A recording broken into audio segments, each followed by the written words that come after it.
Welcome to the Autism Advocate Podcast. I'm your host, Laura Hales. If you're looking for tips on how to advocate for and understand your autistic child in a more meaningful way, you've come to the right place, and we're so happy to have you join us. Welcome back. The sun is shining on my face. I look super washed out, but I'm so happy to be here. We have another listener question for you today. Quick 5-minute episode. This is from Julie. I have a question for your podcast. My son knows he is autistic, but I know he doesn't know exactly what all that entails. He is 8 years old and verbal and very intelligent, but lacks many other skills. I've always told him that autism was his superpower, and it was why he was so smart and able to memorize things and read so well. Other than that, he really doesn't know much about autism. Do you have any suggestions on how to explain it to him and get him into an engaging, age-appropriate conversation about being autistic? Thank you. Sure.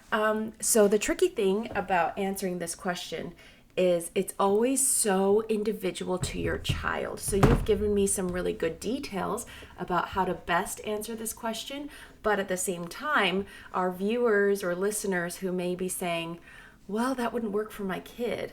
I'll try to get a little more general toward the end. So first, like I just kind of said, you always need to communicate in a way that is appropriate for your child.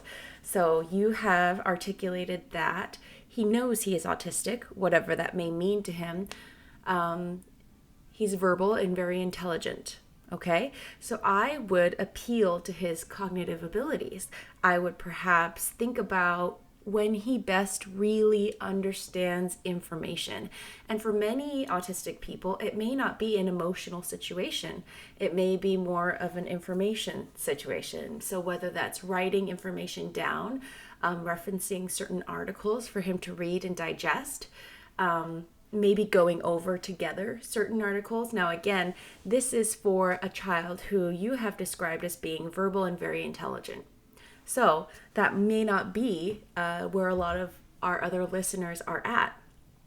I will caution you with every ounce of love that I have, always telling that so let me quote you. I have always told him autism was his superpower and that it was why he was so smart and able to memorize things and read so well.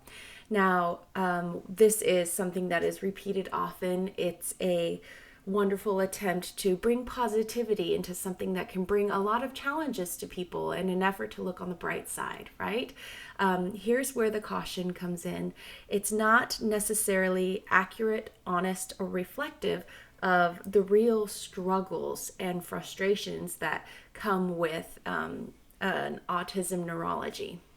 So there are many people who, when their parent has always referred to their diagnosis as being a superpower and only always a blessing without acknowledging hand in hand the struggles. And just really that it's just a big complex thing and that it's different for everybody. There are highs and lows, just like other people experience, personality traits that other people experience, that you don't want to give the impression to your child that if they are experiencing frustration, difficulties, setbacks, with some of their traits that are related to being autistic, that they're doing anything inherently wrong, that it's a problem with them, rather than realizing, well, I'm autistic and I know these social struggles that I'm having are part of that. So that's okay. I can understand where that's coming from, and I get that that's just kind of part of my life. And when you isolate it and identify it as something that's only purely positive, then when your child experiences some struggles with it, they may feel shamed, guilty, and again, that they are to blame. Rather than understanding that it's a part of who they are. And I don't think that means that you're doing anything wrong or, oh, it's too late and you've set this expectation. No, none of that. I just think, and again, this is something that has been done for many, many years, and many, many other parents have introduced this. So as long as your child feels that you are a safe space for them, that they can bring to you any concern, that they can talk about the frustrations that they have with, whatever that they're struggling with that is autism related, whether it's communication struggles or inability to finish tasks, or socially that they're having a hard time communicating to their friends, or I didn't understand this joke or this situation. If they only feel that it's supposed to be a positive thing or a superpower, then they might feel like, well, then what's wrong with me? Why am I experiencing it in this way? I hope that makes sense.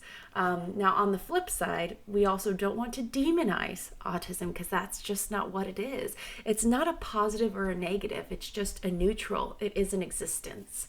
And sometimes we try so hard to make things black and white, especially for our younger kids. So that was a whole side tangent too.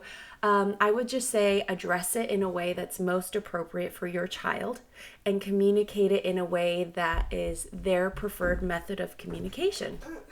A little visitor come in. I would say with most children, let them lead, ask them questions, and provide them with guidance, support, and answers that are reflective of the answers to the questions that you ask. It's so much more about hearing and listening to their takes and their understanding, and then helping those to grow and head in a healthy direction, rather than, well, here is what I have produced for you, and I hope you take this well. Does that make sense? I hope it does. Again, every child is so different and unique.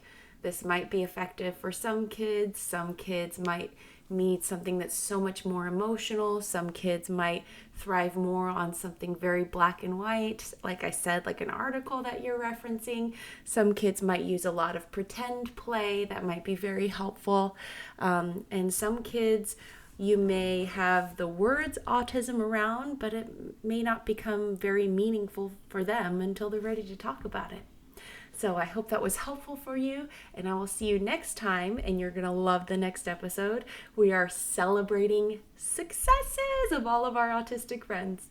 Bye-bye. Want to submit a question? Email us at theautismadvocatepodcast@gmail.com. Follow our social media outlets and check out our shop featuring my Autism Acceptance, Children's Illustrated books, and other fun autism acceptance items. Don't forget, I'm rooting for you, and we'll see you next time.